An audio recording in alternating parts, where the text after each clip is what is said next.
Welcome. Today, we are unpacking a single, pretty alarming piece of analysis from a Georgetown University professor. It points to what could be a dangerous new chapter in the standoff between Russia and NATO. So let's just jump right into the numbers. It all kicks off with this one figure, 200%.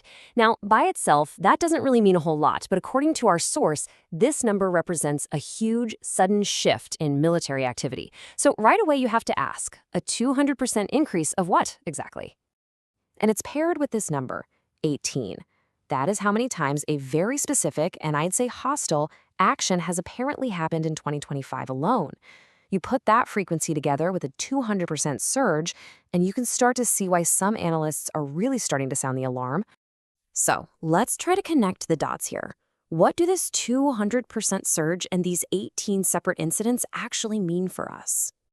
And here is the really crucial language from the source material. Professor Lemieux doesn't just call it an increase, no, he calls it a dangerous shift.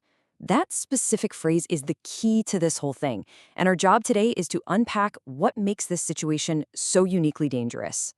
So, to get a handle on that danger, first we have to understand the environment where all these events are playing out. The source actually gives us a name for this new arena of conflict, the gray zone. You know, it's a term you hear thrown around more and more these days, but what does it actually mean in a military and political sense? This is the central question we've got to answer before we can really grasp how serious this all is. And here it is, the gray zone.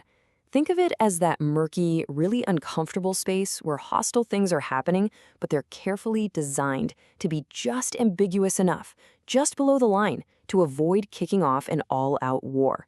It's the perfect place for provocation, for testing limits, and for putting on pressure without ever firing the first official shot.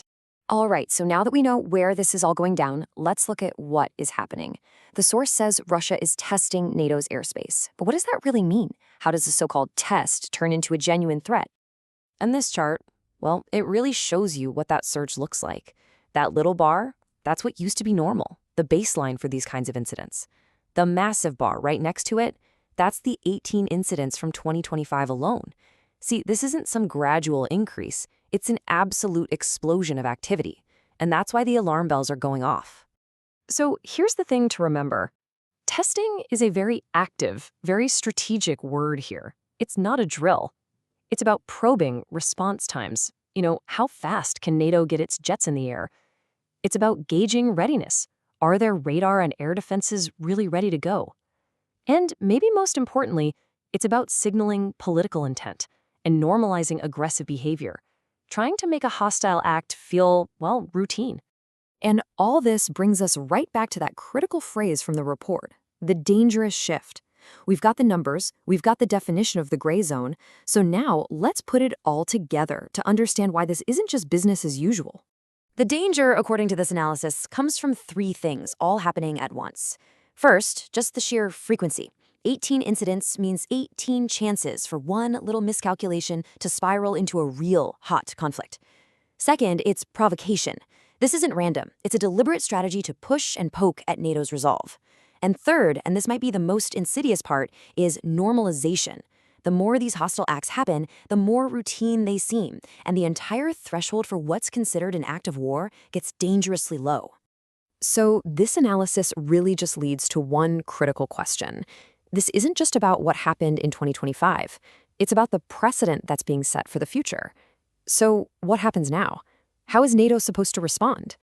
And so we come full circle, right back to the single sentence that started this whole thing.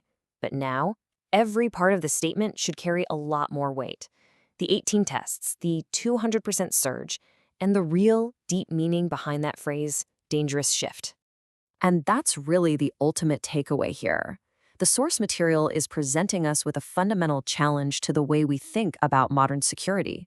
You see, an alliance like NATO was designed for clear, conventional war, tanks, planes, declared enemies. But what happens if the main front line is now this ambiguous gray zone, defined by constant, aggressive testing that never quite crosses the line into open war? How does it adapt its strategy, its rules of engagement, its entire way of thinking to stay effective? That is the big question this data leaves us with.